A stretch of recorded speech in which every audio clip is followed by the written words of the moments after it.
წიწილები და ქათმები სულ წაიყვანა წყალმა. შარშალი იყო დამაქცია დამანელა, წელსაჰარში გაუბედურებული ვარ. დღეს საღამოს მოსულმა ძლიერმა წვიმამ და სიტყვამ დვირი, საკირე და ტაძრისი დააზარალა. კალაპოტიდან გადმოსულმა ადიდებულმა მდინარე დვირულამ სამანქანო გზა დატბორა. დროებით პარალიზებული იყო დვირამდე მისასვლელი გზა. დაზარალდა მოსახლეობა.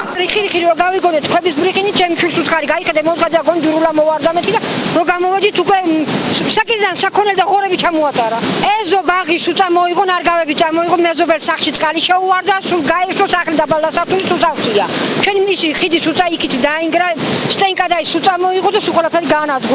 იქ სულ დათესილი მქონდა აბსოლუტურად ყველაფერი გაკეთებული, გათოხნილი თუ რა გინდოდა, მაგრამ აჰა ნაგვის მეც ვეღარაფერს იპოვით მანდადა. სტიქიამ დააზარალა საკირისა და ტაძრისის მოსახლეობაც.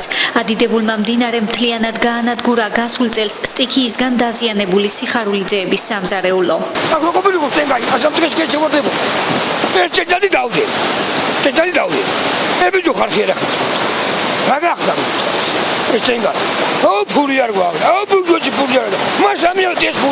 ბოსელი დაზიანდა, საქონელი წაიღო, ეზოში წყალი შევარდა, ის ბაღი აღარ არის.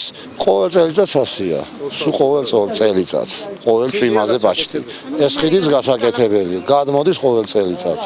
ადიდებულმა მდინარემ საძირკველი გამოაცალა და რამდენიმე ადგილზე ჩამოშალა დვირი საკირის დამაკავშირებელი გზის მონაკვეთი.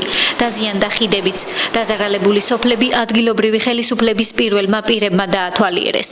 ჩვენ ჯერჯერობით ვახორციელებთ პირველად სამუშაოებს, რომ გაიწმინდოს გზები და წყალს შეუცვალოთ მიმართულება, რათა ნათესებში და ეზო სახლებში არ შევიდეს, ხოლო შემდგომ უკვე გამოძახებულია, აგერ გზაში არის უკვე მონიტორინგი ჯგუფი, რომელიც თითეული მოსახლის მდგომარეობას აღწერს, ფოტომასალას მოამზადებს, ზარალი შემდგომ დაითვლება და ყველას მაქსიმალურად დახმარებას პირდებით. სტიქიამ დააზიანა სასმელი წყლის მილები, მოგლიჯა ელექტროგადამცემი ბოძები, სამი სოფელი დენის გარეშეა დარჩენილი.